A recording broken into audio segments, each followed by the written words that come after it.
I still remember the day my world flipped. It was a quiet Wednesday morning. My wife, Lisa, said she was heading out for a short spa weekend with some friends. She hugged our 10-year-old son, Matthew, kissed my cheek, and walked out the door like she'd done it 100 times before.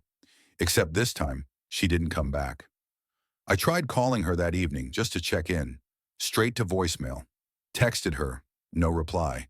Hours passed, then days. On the third day, I got a message. Just a few cold words. Tom, I'm not coming back. I've met someone else. Please don't make this harder than it needs to be. That was it. No explanation. No apologies. Nothing.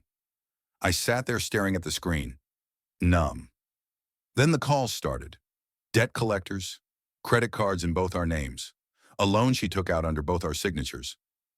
I didn't even know half this stuff existed. Over $20,000 in total. Every call made my stomach twist tighter. I had no idea she'd been digging this hole for months, and she left me right at the bottom of it. I was a single dad now, juggling work, debt, and the kind of heartbreak that doesn't let you sleep. I tried to hide the truth from Matthew at first, thinking I could shield him from it. But kids aren't stupid. One night, as I was half buried in unpaid bills, he walked into the kitchen, sat across from me, and asked, "Dad, are we going to be okay?" I wanted to say yes. I wanted to lie, but I couldn't. I looked him in the eyes and said, "I'm trying, buddy. I really am." He just nodded like he understood more than any kid should. A few days later, I came home from work and found him in my office chair, messing with my laptop. I asked him what he was doing, and he smiled. "Don't worry, Dad," he said. "I took care of it." I thought it was just kid stuff. Maybe he organized the desktop or made a silly slideshow. I even laughed and thanked him. It wasn't until 3 days later that I found out what he actually did. And that's when everything turned upside down again. If you're invested in what happened next, please hit that like button and subscribe. It really helps me share more of these real stories with you. 3 days after Matthew told me he'd taken care of it, I got a call that made my blood run cold. It was from my bank, not the usual fraud department or account manager. It was someone higher up. They said there had been unusual activity involving loan applications and PayPal transfers, all traced back to my home IP address. I froze. The voice on the line continued. "Mr. Jenkins, did you recently authorize a $7,000 peer-to-peer transfer using a digital wallet?" I blinked. "What? Number absolutely not. And a loan request submitted through RapidCred for $10,000? What? No, wait!" My heart dropped. "What name was used?" "Matthew Jenkins." I nearly dropped the phone. "That's my son." "Sir, your son is 10. "I know," I said, trying not to panic. "I'll get back to you." I hung up and ran straight to Matthew's room. He was building something out of Legos, like nothing was wrong. I asked him gently at first, "Hey, bud, have you been using my laptop for anything lately? Like websites?" He smiled proudly. "Yeah, I went on those money sites. I found them from a YouTube video. It said if you apply for loans and show your story, people help you." I felt dizzy. "You applied for loans?" "And I made a GoFundMe. I wrote everything. About mom leaving, about you being sad, and about how you needed help." My mouth opened, but no words came out. This kid, my son, was trying to fix our broken life with the tools he had. The internet, my laptop, and the purest kind of love. I sat down on the bed beside him, still trying to grasp the full picture. "Matthew, did you actually submit anything?" "Yeah, I used your email, and I found a picture of us from the beach trip, where you're smiling." I said, "My dad works really hard and my mom left, and we have no money now." I covered my face with my hands. This wasn't just innocent curiosity. This was real. My son had entered our nightmare with both feet and thought he could fix it himself. And here's the worst part. It was working. I checked the GoFundMe. It had raised $2,300 in just 2 days. Dozens of strangers were commenting, "Stay strong, little man. Your dad is a hero. We're with you."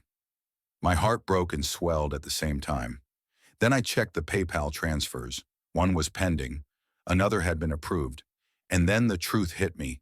If I didn't act fast, this could spiral out of control. Misuse of identity, fraud. And worst of all, my son would be blamed for trying to help me. I had to fix this before it became a real disaster. That night I didn't sleep. I wrote an explanation to the bank, called GoFundMe support, froze my accounts, and opened a case with the fraud team. Not against Matthew, of course, but to stop any permanent damage. In the middle of all this, I looked over and saw him asleep on the couch, hugging the same plush bear he had since he was 5. How could someone so small carry so much weight? The next morning, I sat him down and explained it all. The risks, the rules, and the fact that while I loved him more than anything, this wasn't the way. He looked crushed. "I just wanted to help," he whispered. "You did," I said, holding back tears. "You helped me more than anyone else ever could. Just not with money. You reminded me why I have to keep going." If this story moved you in any way, I'd really appreciate it if you could like the video and subscribe. It keeps stories like this going. After the bank calls and Matthew's confession, I thought the worst had passed. But I was wrong. What came next hit harder than the debt, my ex-wife's betrayal, or the legal panic over what my 10-year-old son had done. Because just as I started thinking I could get our life back on track, I got an email that nearly stopped my heart. Subject line: urgent, legal action pending, unauthorized loan application under minor's name. I clicked and read the message over and over again, each time feeling sicker. "We've identified suspicious activity originating from your IP address, applying for credit services using the identity of a minor."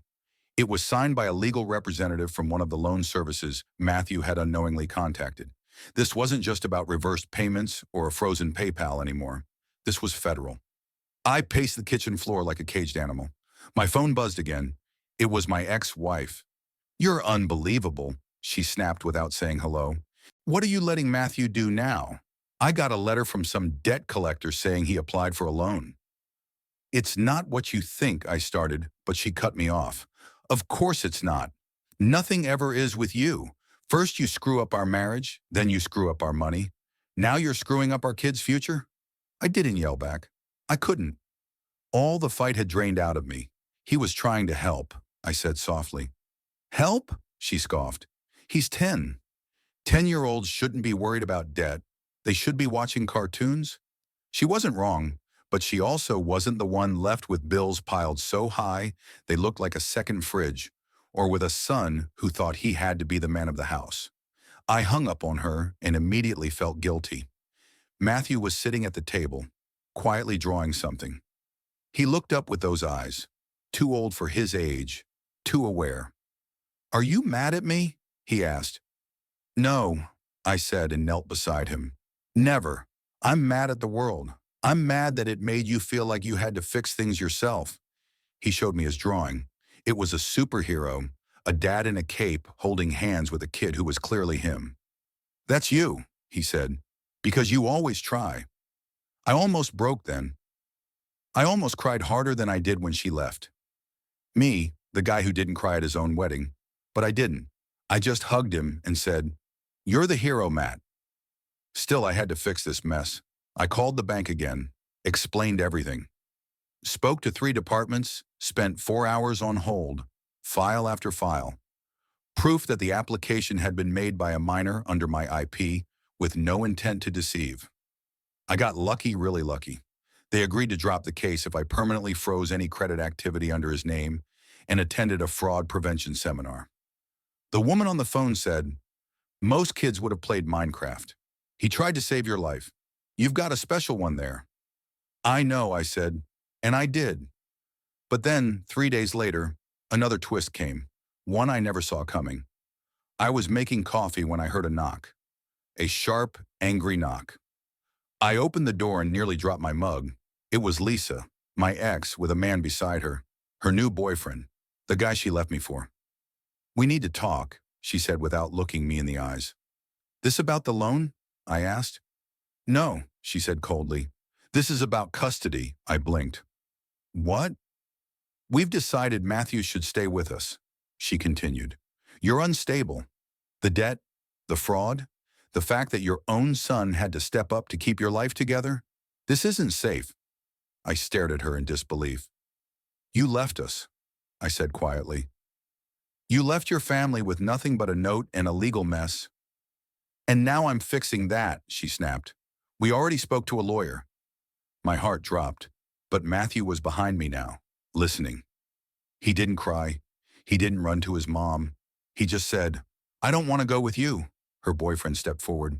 We'll see what the court says. And just like that, they were gone again, this time threatening to take the only person I had left. I looked at Matthew, who was trying not to look scared. They can't take you, I said, more to myself than him. They won't. And at that moment I knew this wasn't just about money or heartbreak anymore. This was about fighting for my son, standing up even if I was broke, alone, and legally outgunned. Because he stood up for me in ways no one else ever had. If this story hit you even a little, please consider liking this video and subscribing to the channel. It helps us keep sharing stories that matter. The following week was a blur of documents, panic, and late nights filled with legal research and cold dinners. Matthew kept asking if he was going to be taken away, and every time I said no, my voice cracked just a little more.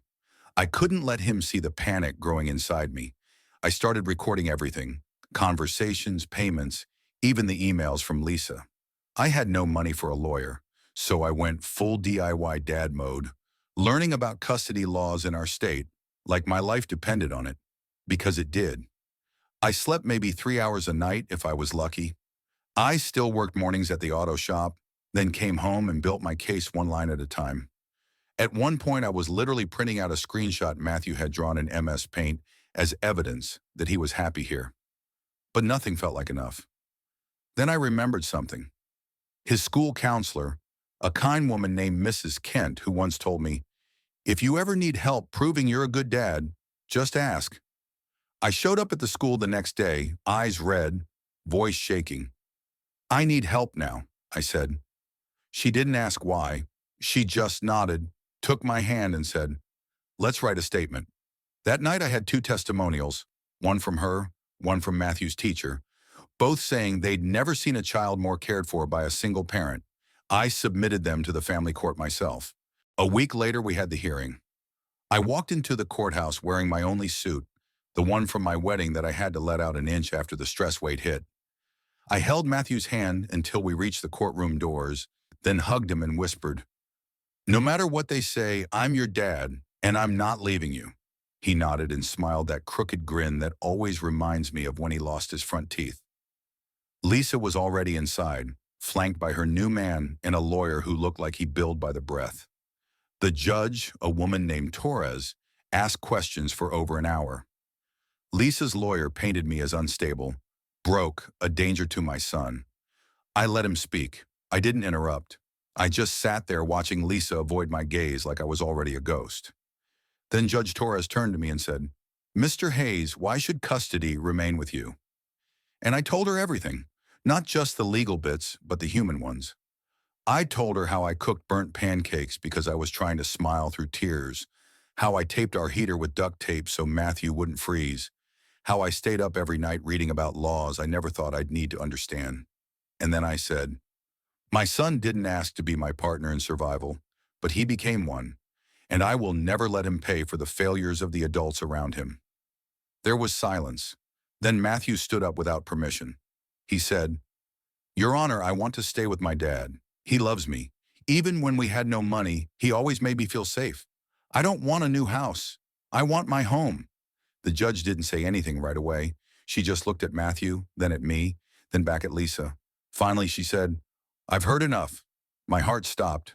I felt my fingers go numb. She continued, custody remains with Mr. Hayes. I didn't hear the rest. Matthew had already thrown his arms around me, and I was holding him so tight I probably left fingerprints on his back. Lisa stormed out. The lawyer followed. I didn't even care. That night we got ice cream. Not the cheap kind either. I said, pick any flavor you want, hero. He picked strawberry because it was pink, and pink is powerful. I laughed harder than I had in months. We went home tired and sticky and free. I put him to bed and sat alone in the living room, looking around at our tiny apartment and thinking, this is enough. And just when I thought the story was over, my phone rang. It was an unknown number. I picked up, a little wary. Is this Tom Hayes? A voice asked. Yes, I said. Who's this? I'm calling from a community legal network, the voice said. Your son's teacher referred you to us. We saw your custody filings and we think you'd be a great candidate for our family legal aid advocacy team. You've got the grit most people don't. I blinked. Wait, are you offering me a job? Yes, they said. Part-time to start, but we think parents like you should be the ones helping others. I didn't even know what to say. I looked at Matthew sleeping, his arm wrapped around that silly superhero pillow. I smiled and said, I'm in. So now, yeah, I still work mornings at the auto shop, but afternoons, I help parents who think they've lost everything. See that maybe, just maybe, there's a way back. If this story meant something to you, please like the video and subscribe to our channel. Your support helps us bring you more real stories from people who never gave up, even when they had every reason to. If you've ever felt alone, remember, sometimes the smallest voices have the strongest hearts, and sometimes that's all you need.